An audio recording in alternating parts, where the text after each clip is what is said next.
I am the Tofu Golem. Please enjoy the video. You begin by verifying prerequisites. Check Windows 11 is updated and you have admin access. Open Settings and enable Mobile Hotspot. Choose the correct network adapter and band. You do this because the adapter and band determine DHCP capability and client compatibility.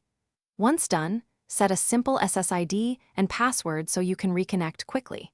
Make sure internet sharing is set to the right connection rather than no internet. This prevents the hotspot from creating a network without DHCP assignment and avoids IP failures.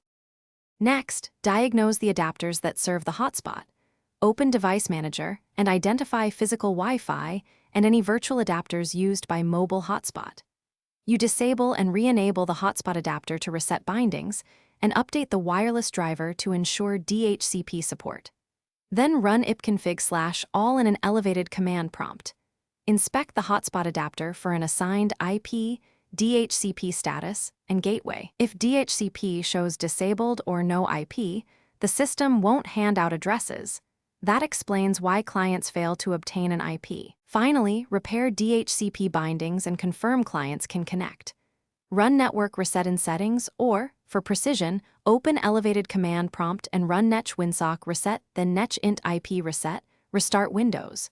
To verify, temporarily set a static IP on a client in the hotspot subnet to test routing and internet access. If that works, the issue was DHCP. Recheck sharing settings.